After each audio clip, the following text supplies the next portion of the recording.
Right now, Ukraine is receiving the weapons of the future. The Sky Ranger, a killer from the skies, sweeps away everything in its path. This air defense system has stunned everyone. There has never been a weapon like this before.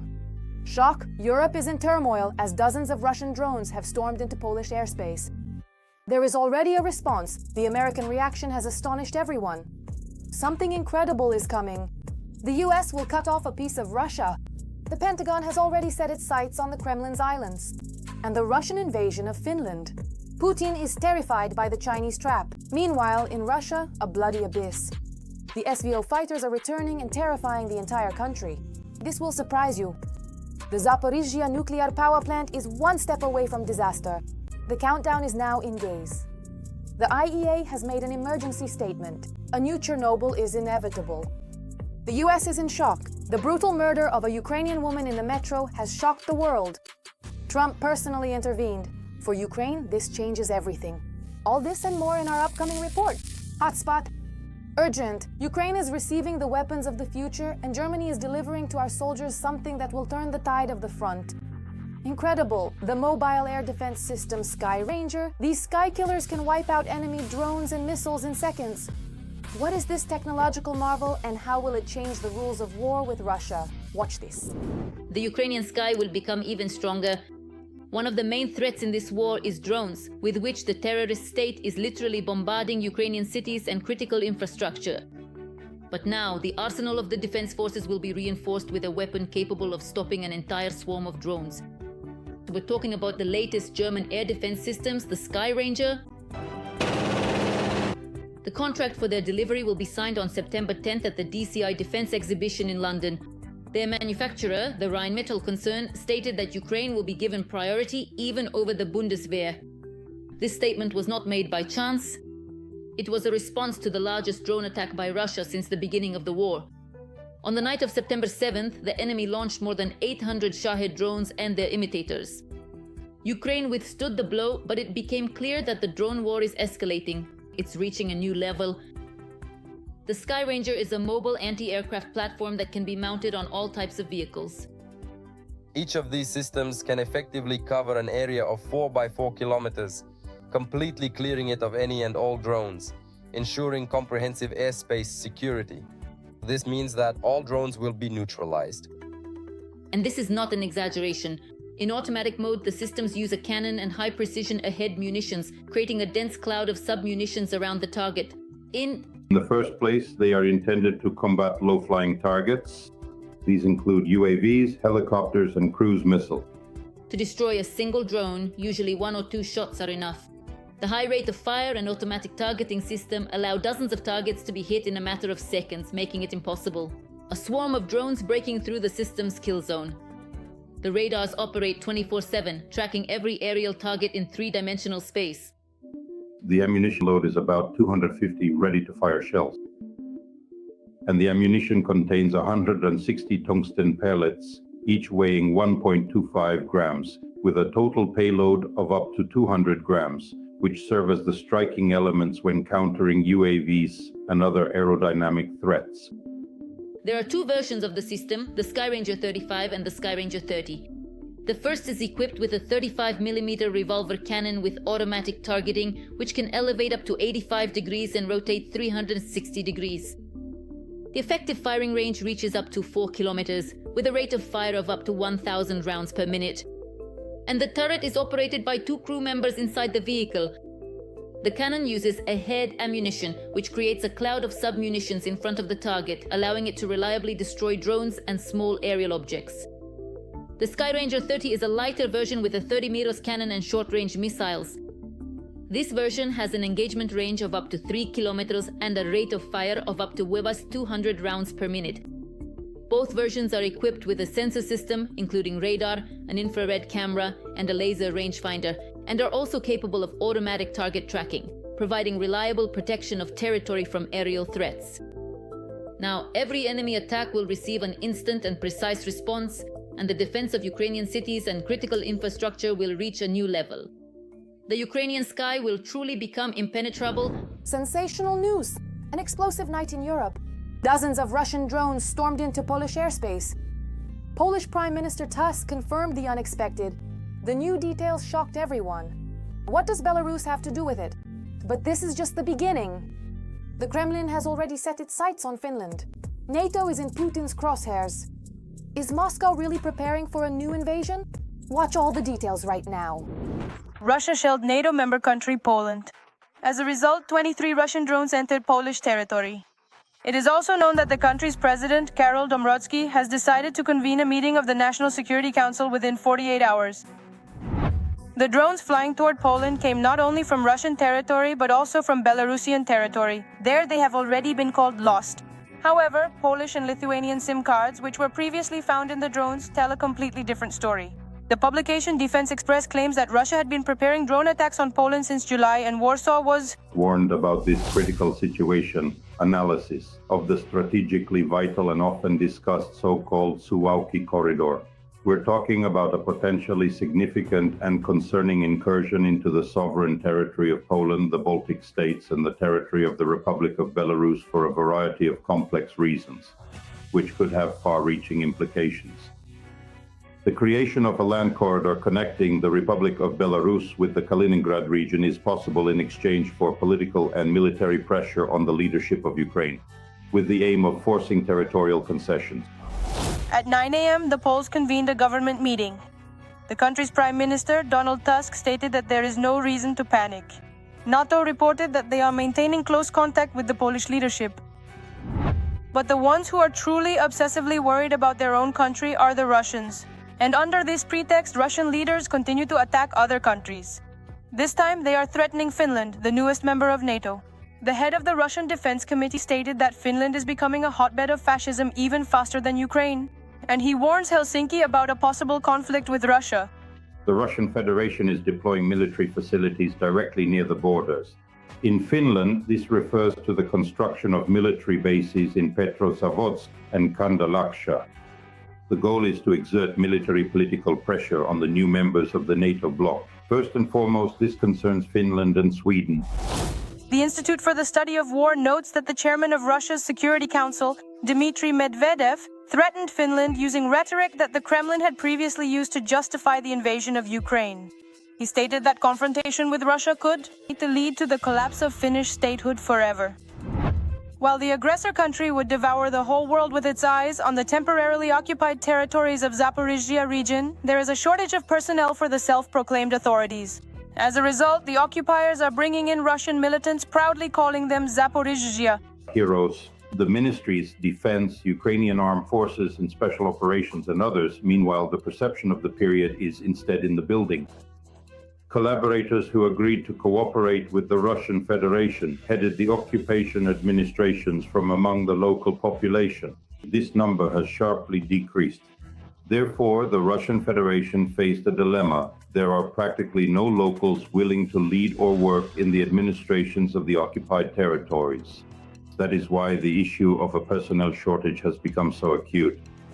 This is precisely why the Russian Federation is forced to bring people into the occupied territories. Not only in Zaporizhzhia, but also in the Luhansk, Donetsk, and even Kherson regions, Russian citizens are being brought in. Russians are having just as hard a time managing Ukrainian territories as they are in further attempts to seize them. Experts from the Institute for the Study of War note that the Russian army is trying to advance in the Kharkiv region as well as in the Lyman and Siversk directions, in the area of Dobropilya and Pokrovsk. But their efforts are futile. Near Pokrovsk, the occupiers are amassing infantry. However, these efforts are also unsuccessful. Urgently, the US will cut off a piece of Russia. The Kremlin's islands are already in the Pentagon's sights. Putin is in shock. Their strength is running out. America has set a deadly trap not only for Russia but also for China. Who will become the first victim of the global game? Sensational details coming up. A high-profile initiative from the United States. Washington is considering the possibility of buying the Commander Islands from Russia. This idea was voiced by U.S. Army Lieutenant Colonel Jeffrey Fritz. And judging by how actively this statement is being promoted in the world press, Donald Trump is quite open to making such a deal with the Kremlin. The United States is presented with a transformative opportunity that could strengthen Arctic security, reunite a divided indigenous population, and affirm America's leadership in a rapidly developing region. The proposal is for the United States to achieve a peaceful and pragmatic acquisition of the Commander Islands from the Russian Federation, Located where the northern part of the Pacific Ocean meets the Bering Sea, this remote archipelago is home to about 676 Russian citizens.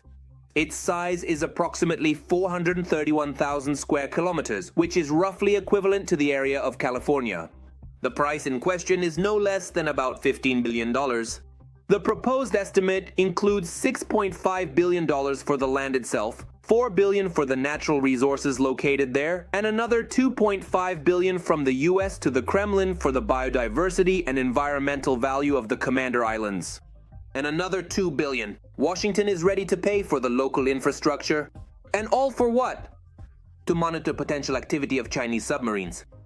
By acquiring the Commander Islands, the United States will gain a crucial location for deploying advanced underwater surveillance technologies, including an integrated underwater monitoring system, hydroacoustic antenna arrays installed on the seabed, and satellite-integrated radar systems. This directly aligns with the objectives outlined in Section 18 of the Presidential Decree from April 2025, about restoring America's dominance at sea. At the same time, the American Lieutenant Colonel acknowledges that the very idea of the United States acquiring new territories could be controversial. Against the backdrop of Russia's war against Ukraine, purchasing territory from the Russian Federation would, in effect, mean transferring funds to an aggressor state. But instead of money, Washington proposes to allocate $15 billion through humanitarian or environmental programs in order to avoid directly funding the Russian budget. Moscow responded harshly to this initiative from the American colonel, though without much specificity. Maria Zakharova took it upon herself to speak up for Putin. The official representative of the Russian Ministry of Foreign Affairs called the generous American proposal a terrible crime. This wouldn't even be worth commenting on. After all, since selling out the motherland is considered, both by law and by conscience, one of the gravest crimes in our country. But the local residents, upon hearing this news, were genuinely delighted. The prospect of becoming citizens of the United States inspired them. After all, living under Putin as a resident of the Commander Islands is no easy feat. Before you set out on a journey to the commanders, try to find them on the map. And once you see these tiny islands surrounded by ocean, learn that the highest point is 755 meters and realize there isn't a single tree here, then you can decide for yourself whether it's worth coming here or not. Because everything here is ruled by... It's pouring. The weather rules everything here. And it dictates everything. But the wishes of the local residents alone are not enough for a fateful deal between the US and Russia. As they admit in Washington, they don't really believe in the success of this undertaking. However, they're also in no hurry to turn down the offer. After all, Donald Trump, of course, we understand that he is someone who wants a lot of deals, financial deals, profitable deals, including with Russia. But after talking with Vladimir Putin so many times, not once has he managed to achieve anything. Conversations about grandchildren, about hockey, about movies, about anything except business.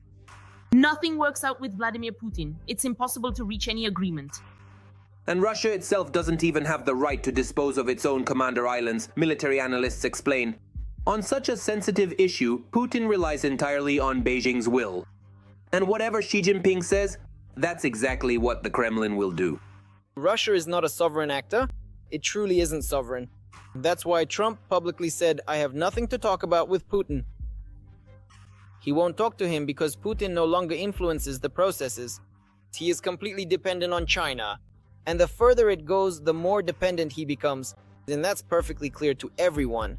Donald Trump clearly has some ideas about how to interact more closely with China and what can be done, where pressure can be applied, and so on. In other words, he clearly has some underlying strategy, not just tactics, but a real strategy, some far-reaching plans regarding China. And that's exactly why these kinds of situations arise. China's growing interest in the Arctic only increases the relevance of the American initiative. Beijing is actively promoting the Polar Silk Road, building Arctic infrastructure, and expanding its dual-purpose fleet. The high-profile statement by the American military sends a clear signal to China that the US is also interested in participating in the Polar Silk Road project and in jointly controlling it with China. But this time, as has generally been the case since the start of the full-scale invasion, Russia and Putin are left out, dividing up new markets. No one is even planning to invite them. Russia has become a proxy state for China. It is completely dependent on China and is not independent. In an emergency move, Trump made a decision. An attack on Poland and the US response shocked everyone. These insider reports could become a nightmare for Putin, but that's not all. A new hell is breaking out inside Russia itself. The Kremlin, they're in a panic, they're afraid of their heroes returning home. The brave SWO soldiers are committing terrible acts. All of Russia is in an uproar. All the details are coming up next. Every voice matters. Join our community, support independent journalism, and help us bring you the truth from Ukraine. Become a member of Ukraine today. Join us now. Russian drones violated Polish airspace during a nighttime attack on Ukraine. According to various reports, up to 23 drones entered the territory. To shoot down the drones in the air, fighter jets from the Polish Air Force and other NATO countries were scrambled. That was for sure. 19 violations of our airspace have been recorded and localized, but these are not the final figures. For the first time, these are not drones from Ukraine, not a mistake or a result of disorientation, not a minor provocation that was minimized. These drones entered from the territory of Belarus. NATO commented that they do not consider the drone incursion into Polish territory to be an attack on the alliance, but the Polish authorities have invoked Article 4 of NATO, which calls for consultations. During the night, numerous drones violated Polish airspace and were met by Polish and NATO air defense systems. The Secretary General is maintaining contact with the Polish leadership, and NATO is holding close consultations with Poland. It is currently unclear whether Article 5 of the treaty will be triggered, or indeed whether the collective defense mechanisms, which are so fundamentally enshrined within the NATO Charter, will actually work at all in practice. Let me emphatically remind you, NATO is primarily a powerful deterrent military bloc, but it has, in its entire history, never been directly attacked by any external forces. For example, there have been only a handful of such actions. You could count them throughout the entire history of NATO. And of course, the Poles are afraid. US President Trump simply brushed off journalists' questions. Mr. President, what about Russian drones over Poland? Vladimir Putin has once again delivered a significant political slap to Donald Trump and is now patiently waiting to see what the official response will ultimately be. The response, and so far there is no response. Given all this rhetoric, when Trump shifts responsibility onto Europe for absolutely everything that happens within the framework of the Russian-Ukrainian war, he says, is all Europe's fault. So let Europe pay for everything. I wouldn't rule out that something like that Trump might say right now. The head of European diplomacy, Kaja Kallas, stated that Russia deliberately sent the drones. The Ukrainian authorities have once again called on European countries to create a joint air defense system. A weak response now will provoke Russia even more, and then Russian missiles and drones will fly even further into Europe. This situation shows that it is finally necessary to make a decision on the possibility of using partner air defense systems in neighboring countries to intercept drones and missiles in Ukrainian airspace, including those approaching NATO borders. Let's shoot down the missiles and Shaheds that are flying toward NATO countries. By the way, this concerns not only Poland, but also, for example, Romania. Even while they're still approaching, a year and a half ago, or maybe actually, the first discussion started with a proposal, maybe even 2 years ago. But nothing has changed. And while Poland was saying that something just accidentally flies in, passes through, or maybe it was even some Ukrainian drone that entered, Russia has become completely brazen. It doesn't feel any resistance. The Russian side did not comment on the situation at all, which confirms the opinion that this is a deliberate act of aggression towards NATO. Russia already understands, most likely, that it doesn't have much time left. That's one. And second, that Western countries are weak in the current configuration. And now it's testing just how weak they are. That's three. If Russia is testing such escalatory actions so dynamically, so brazenly, and so directly, then of course it is preparing for something much larger in scale than what is currently happening within the framework of the Russian-Ukrainian war. Now, if the Allies do not respond accordingly, it is most likely that we should expect further escalation from Russia. It is obvious that the Russian dictator understands only the language of force, not persuasion or diplomacy. Urgent. The Zaporizhzhia Nuclear Power Plant is on the brink of disaster. 6 power lines have been destroyed, the system is hanging by a thread. The IAEA is sounding the alarm, the situation is critical, and the danger is increasing by the minute. What about the reactors? Ukraine and the whole world are holding their breath. Are we really facing another Chernobyl? All the shocking details coming up. The situation at the Zaporizhzhia Nuclear Power Plant is becoming critical. 6 out of 7 pillars of nuclear safety at the plant have been compromised. This was stated by the head of the IAEA, Rafael Grossi, at the meeting with the Board of Governors. The safety situation at the Zaporizhzhia nuclear power plant remains unstable. 6 out of 7 pillars are under threat. There is only one external power line left, which creates serious safety risks. All 6 reactors are in a cold shutdown state. And none of them can be safely restarted under the current conditions. Rafael Grossi, Director General of the IAEA. All key components of nuclear and physical security were identified by the IAEA immediately after the start of the full-scale invasion and occupation of the Zaporizhzhia nuclear power plant. These are physical integrity, absence of pressure on personnel, reliable power supply, uninterrupted logistics, radiation monitoring, and the functioning of communication channels. All 6 reactors are in a state of cold shutdown, and none of them can be safely started up, at least due to the lack of sufficient personnel. If before the occupation there were about 11,000 workers at the nuclear plant, now only 1,000 to 2,000 are there constantly. The occupiers are experiencing a severe personnel shortage. They are feeling it very acutely themselves now. This is even evidenced by the announcements they place in the media about recruiting for critical positions. They are looking for people with specialties, essentially straight from the street. This shows that the staffing issue is quite severe for them.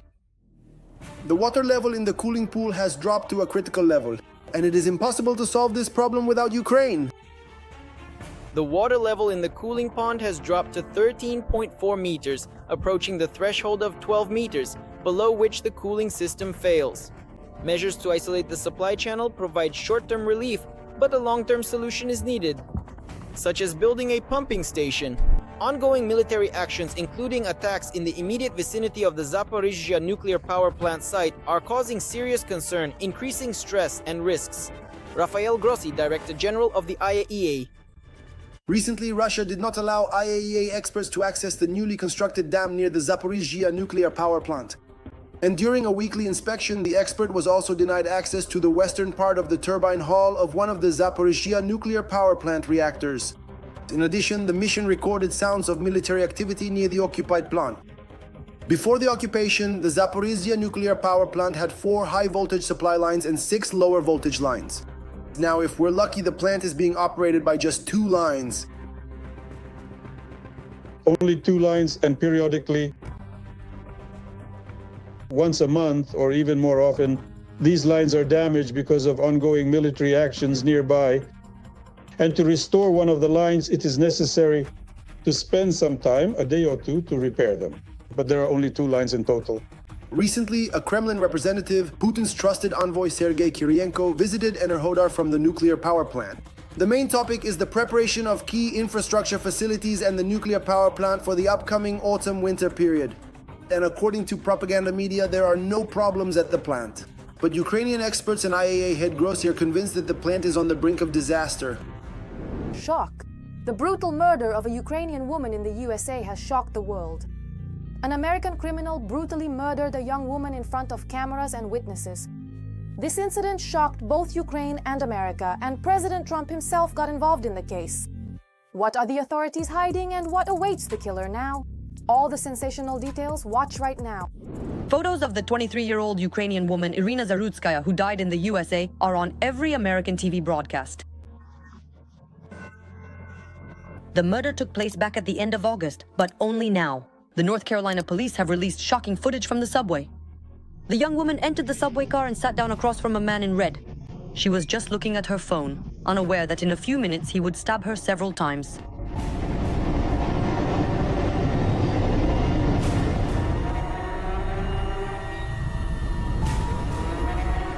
After killing the woman, the man walked to the other end of the car. After him, on the floor of the train, there remained drops of blood.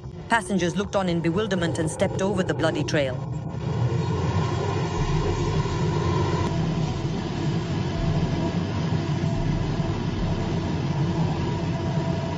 A refugee from Ukraine who had fled the war to the US died at the scene. Police detained 34-year-old D. Carlos Brown Jr., whose criminal record dates back to 2014. Court documents show that he had been in the criminal justice system for more than 10 years. He had 14 prior cases in the county. Mecklenburg, including a 5-year sentence for armed robbery. His mother told local television that earlier this year, she tried to have her son involuntarily committed to a psychiatric clinic. After he began behaving aggressively at home, doctors diagnosed him with schizophrenia. Court documents also show that since 2011, Brown has faced charges of making threats, petty theft, and grand larceny. Although some of these cases were later dismissed. Interestingly, just this January, Brown was arrested after he kept dialing 911 from the hospital, claiming that people were trying to control him. He claimed that people were trying to control him. The judge released him without bail on a written promise to appear in court. And while local media discussed the murder of a refugee from Kiev, wondering whether girls are now afraid to ride the subway and giving advice not to sit with your back to others and not to listen to music, politicians are exploiting the death. Evil people, we have to deal with this. If we don't, we won't have a country. And I created the first ever task force in the history of the Ministry of Justice to eradicate anti-Christian prejudice. Then among people who are a bit naive and not very well read, there is a tremendous anti-Christian bias. We don't hear about it, we don't think about it. You hear about anti-Semitism, but you don't hear about anti-Christian sentiment. We have a strong anti-Christian bias, but we will put an end to it quickly. I will say that today we live in a completely different world than we did a year ago. It seems almost perfect. Donald Trump drew a parallel between Irina's murder and the threats made against him to deploy federal agents and National Guard troops to Chicago and other Democrat-run cities. This episode, more than ever, plays right into the hands of the 47th president and his attempts to establish new order in America. Other MAGA supporters also spoke out with rhetoric similar to their leaders. A similar case where politicians exploited the tragedies of Ukrainian refugees recently occurred in Germany as well. For example, the far-right party seized on the murder of a 14-year-old girl from Mariupol by an Iraqi citizen who was supposed to be deported but wasn't. This incident allowed the AfD to once again accuse the authorities of incompetence and to stir up sentiment in society and its various aspects and broader implications.